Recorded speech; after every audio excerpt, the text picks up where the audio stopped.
শুধুমাত্র আলু আর বেসন দিয়ে যে এত মজাদার একটি রেসিপি বানানো যায় সেটি আগে জানতাম না। বাহিরটা হবে ক্রিস্পি আর ভিতরটা হবে সফট, খেতে হবে অসম্ভব মজার। আর এই নাস্তাগুলো বানালে একটু বেশি করে বানাতে হবে, এতটাই মজার হয়ে থাকে। আসসালামু আলাইকুম everyone, welcome back to my channel. তাহলে এই মজাদার নাস্তা রেসিপি গুলো শিখে নেওয়া যাক। সর্বপ্রথম একটি পাত্রে আমি 3টা ছোট সাইজের আলু সেদ্ধ নিয়ে নিয়েছি আর আলুগুলোকে আমি অফ ক্যামেরায় সেদ্ধ করে নিয়েছি।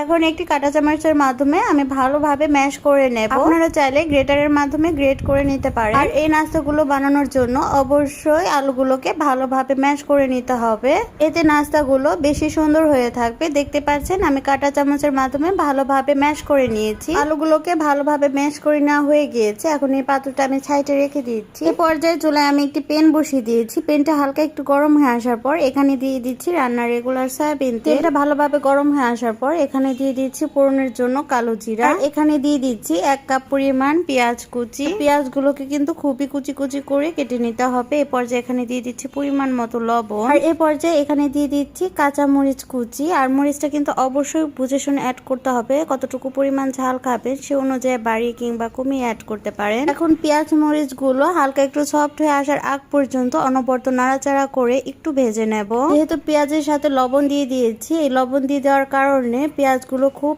দ্রুতই সফট হয়ে যাবে। পেঁয়াজগুলো সফট হয়ে গিয়েছে। এই পর্যায়ে এখানে দিয়ে দিচ্ছি সামান্য পরিমাণ পানি। পানি দেওয়ার কারণে মশলাগুলো দেওয়ার পরও পুড়ে যাবে না। এখন অনবরত নাড়াচাড়া করে বলক আসা পর্যন্ত একটু অপেক্ষা করছি। পর্যায়ে এখানে দিয়ে দিচ্ছি সামান্য পরিমাণ হলুদের ফাঁকি। আর এখানে কিন্তু অবশ্যই মশলাগুলো একটু কমিয়ে কমিয়ে অ্যাড করতে হবে। দিয়ে দিচ্ছি পরিমাণ মতো মরিচের ফাঁকি। এখন এই মশলাগুলোকে ভালোভাবে কষিয়ে নেব। মশলাগুলো যত ভালো কষানো হবে ততই কিন্তু খেতে ভালো লাগবে বেশি। এই পর্যায়ে এখানে দিয়ে দিচ্ছি হাফ চা চামচ পরিমাণ টেস্টিং সল্ট। তবে আপনারা যদি টেস্টিং সল্টটা পছন্দ না করেন তাহলে এটি স্কিপ করতে পারেন। দিচ্ছি ম্যাজিক চাট মশলা। আর অবশ্যই এখানে কিন্তু ম্যাজিক চাট মশলাটা দিতে হবে, এতে কিন্তু অনেকটাই মজার হয়ে থাকে, এজন্য এটি কোনোভাবে স্কিপ করা যাবে না। এখন আরো কিছুক্ষণ ধরে নাড়াচাড়া করে একটু ভাজা ভাজা করে নেব। এখানে ম্যাজিক চাট মশলা দিয়েছি, এখানে বাড়তি কোনো মশলা অ্যাড করতে হবে না, কারণ এই চাট মশলায় অনেকটা পরিমাণ মশলা অ্যাড করা থাকে। এ পর্যায়ে এখানে দিয়ে দিই ম্যাশ করে রাখা আলু সেদ্ধ। এখন এই আলু সেদ্ধটাকে একটু ভালোভাবে সময় নিয়ে ভাজা ভাজা করে নিতে হবে। আর এই অবস্থাতে চুলার আঁচটা কিন্তু মিডিয়াম টু লো ফ্লেমে থাকবে। আলুগুলো এভাবে ভেজে নেওয়ার কারণে কিন্তু অনেক সুন্দর একটি ফ্লেভার আর টেস্ট আসে। সেজন্য অবশ্যই এই আলুগুলোকে একটু সময় নিয়ে ভালোভাবে ভাজা ভাজা করে নিতে হবে। পারফেক্টলি ভেজে নেওয়া হয়ে গিয়েছে। এ পর্যায়ে এখানে দিয়ে দিচ্ছি বেসন। ছোট সাইজের 3টা আলুর জন্য আমার এখানে 1.5 টেবিল চামচ পরিমাণ বেসন লেগেছে, তবে আপনাদের কিন্তু বেসনটা কম বেশি লাগতে পারে। এখন চামচের মাধ্যমে অনবরত নাড়াচাড়া করে ভালোভাবে মিশিয়ে নিতে হবে।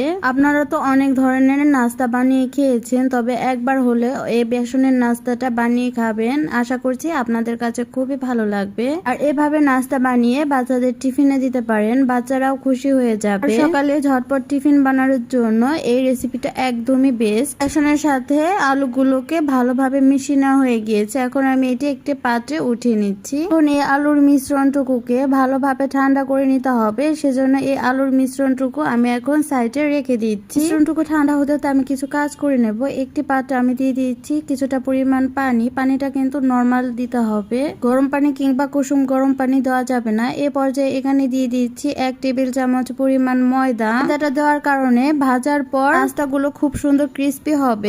এখানে দিয়ে দিচ্ছি সামান্য পরিমাণ লবণ। নাস্তাগুলো ভাজার পরও যেন সুন্দর একটি কালার আসে, সেজন্য এখানে দিয়ে দিচ্ছি সামান্য পরিমাণ হলুদের ফাঁকি। এখানে দিয়ে দিচ্ছি হাফ টেবিল চামচ পরিমাণ কালো জিরা। তবে কালো জিরার পরিবর্তে আপনারা ধনিয়ার পাতাটাও দিতে পারেন, তবে কালো জিরা দেওয়ার কারণে নাস্তাগুলো খেতে আমার কাছে বেশি ভালো লাগে, সেজন্য আমি দিয়ে দিয়েছি। এখন এখানে আমি একটু একটু করে পানি দিয়ে ঘনও না বেশি পাতলাও না এরকম একটি বেটার তৈরি করে নেব। বেটারের কনসিস্টেন্সিটা ঠিক কিরকম হবে প্লিজ আপনারা একটু দেখে বুঝে নেন। ঠিক এরকম হবে, বেশি ঘনও হবে না আর বেশি পাতলাও হবে না। কালো জিরা দেওয়ার কারণে বেটারটা কিন্তু খুবই সুন্দর দেখা যাচ্ছে। বেটারটা গুলানো পারফেক্টলি হয়ে গিয়েছে। এখন এটি আমি সাইডে রেখে দেব।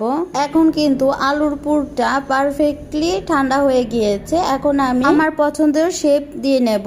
আপনারা এই নাস্তাগুলো বানাতে আপনাদের পছন্দের যে কোনো শেপ দিয়ে নিতে পারেন। সেজন্য সর্বপ্রথম আমি একটু ঝুলা নিয়ে একটু গোল গোল করে নিচ্ছি। এখন একটু চ্যাপটা করে নিচ্ছি, হাতের মাধ্যমে সাইড দিয়ে একটু সমান করে নিচ্ছি। আপনারা চাইলে কিন্তু এই অবস্থাতেও রাখতে পারেন, তবে আমি এরকম করে রাখবো না, হালকা একটু চাপ দিয়ে আমি আমার পছন্দের অনুযায়ী শেপটা দিয়ে নিচ্ছি। তবে আপনারা চাইলে ডোনাটের শেপটাও দিয়ে নিতে পারেন। দেখতে পাচ্ছেন কতটা সুন্দর হয়েছে। একে একে আমি সবগুলো নাস্তা আমি বানিয়ে নিচ্ছি। তো বন্ধুরা, আমার ভিডিওটি যদি আপনাদের মাঝে খুব বেশি ভালো লেগে থাকে প্লিজ লাইক কমেন্ট শেয়ার করতে ভুলবেন না। নিত্য নতুন মজার মজার রেসিপি পেতে চাইলে অবশ্যই ফলো দিয়ে আমার পাশেই থাকতে পারেন। আর যারা ফলো দিয়েছেন তাদেরকে অসংখ্য অসংখ্য ধন্যবাদ। এখন আমি এই একই শেপে একে একে সবগুলো নাস্তা বানিয়ে নেব।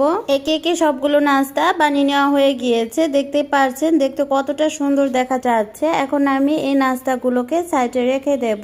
আমি একটি প্যান বসিয়ে দিয়েছি। প্যানটা হালকা একটু গরম হয়ে আসার পর এখানে দিয়ে দিচ্ছি রান্নার রেগুলার সয়াবিন তেল। এই নাস্তাগুলো কিন্তু বেশি ডুবো তেলে ভাজতে হবে না, তেলগুলোকে হালকা গরম করে নেব।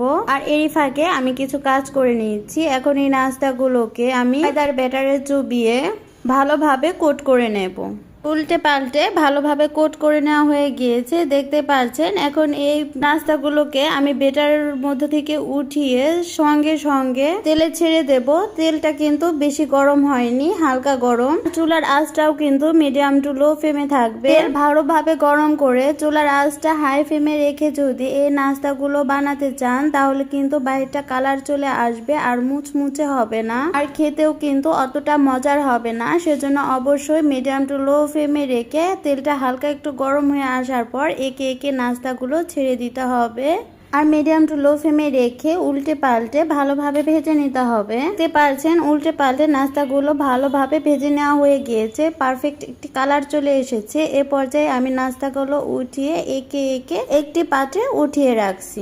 তবে আপনাদের হাতের কাছে যদি টিস্যু পেপার থাকে তাহলে টিস্যু পেপারের উপরে রাখবেন, এতে তেলটা শুষে নেবে। আর এতে নাস্তাগুলো খেতে আরো বেশি মজার হয়ে থাকবে। আর দেখতেই পাচ্ছেন কতটা সুন্দর হয়েছে। ভিতরটা হয়েছে সফট আর বাহিরটা হয়েছে একদমই ক্রিস্পি। আর একবার বানিয়ে খেলে বারবার বানিয়ে খেতে মনে চাইবে। হলেও বাসায় ট্রাই করে দেখবেন। আশা করছি আপনাদের কাছে খুব ভালো লাগবে। এ পর্যন্তই, দেখা হবে পরবর্তী অন্য কোনো মজার রেসিপি নিয়ে। সে পর্যন্ত সবাই ভালো থাকবেন, সুস্থ থাকবেন। সবাই সবার জন্য দোয়া করবেন। আল্লাহ হাফেজ। আসসালামু আলাইকুম।